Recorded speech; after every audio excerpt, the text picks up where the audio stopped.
आपलं जे रस्ता थांबलेला आहे पुसद ते हनसिंग, हे पहिले आपले आमदार साहेब पहिले 20% मागतात की आम्हाला 20% निधी आमच्या घरात द्या पहिले, मग रस्ता तुम्ही बनवा. मग रस्ता कसा होणार आहे? 20% पहिले आपण घेणार, मग ठेकेदारला देणार. मग ते त्यांना काही भेटतच नाही, मग ते कुठून करणार आहे ते? इलेक्शन असलं की सर्वाला म्हणतात आम्ही पाणी सगळी सुविधा करतो, हे करतो ते करतो, सगळ्याचे पाय हातपाय करतात, असं जोडतात सगळे. कामं झाले की कोणी येऊन भेट देत नाही, काहीच नाही.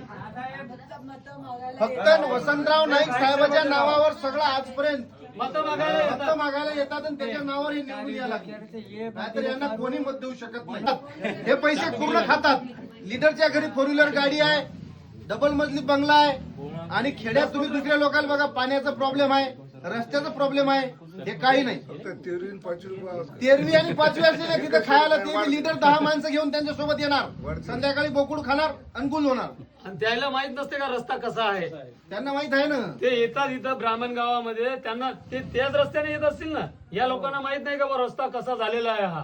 हे लोक कसे येत असतील? आपल्याला मत तर देतात, पण याची समस्या काय आहे त्यांना समजत नसेल का? वारंवार दारू पिणारा एखादा माणूस त्यांना सांगतो, अरे बाबा तू कशाला आला आमच्या गावात, आमची रस्ता काय होऊन राहिला, कान गाळा करून निघून जातात. म्हणजे त्यांना वाटत नाहीये, त्यांना वाटत नाही त्यांना मनापासून वाटत नाही हा हे करावं बा. मग आम्हाला एवढं मोठं धरण आहे, त्या धरणाचा आम्हाला 1% फायदा नाही. आमच्या गावामध्ये काळा पाणी म्हणून एवढा फेमस होता, बरोबर. त्या आम्ही त्या एक वेळेस अशी 10 वेळा रिक्वेस्ट केल्या की आम्हाला त्या धरणावरून पाईपलाईन पाहिजे आमच्या गावासाठी. हा, तर इथे येऊन आम्हाला त्यानं या मंदिरावर आश्वासन दिलं होतं की तुमचा पाईपलाईनचं काम पहिले करेल. त्याला झालं आता 20 वर्ष झाले, बरोबर.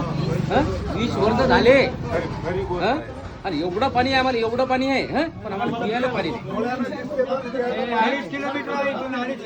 समस्या कशी दूर होईल तुमची? आपल्या इथून आहे 3.5 किलोमीटर अंतर आहे. 3.5 किलोमीटर. 2.5 ते 3 किलोमीटर, 3 किलोमीटर. तर पाणी तर आपली मोठी म्हणजे समस्या आहे, ते तर फर्स्ट प्रेफरन्स आहे आपल्याला पाण्याचा. पाणी नसेल तर कसं जीवन कसं जगणार आपण? एक जमीन गेली, गावही गेला, जमीनही गेली. आता दोन किलोमीटर आम्ही पाणी, आम्हाला पाणी पाहिजे, काही नाही पाहिजे आम्हाला, पण पाणी पाहिजे. आम्ही डोक्यावरून पाणी आणतो सर्व, जो पाण्याचं आहे ना सगळं. वसंतराव नाईक यांच्या नावावर सगळं चालू आहे. आता आपल्याला रिझल्ट पाहिजे, आपल्याला आश्वासन नको, फक्त काम. काम पाहिजे. हा. काम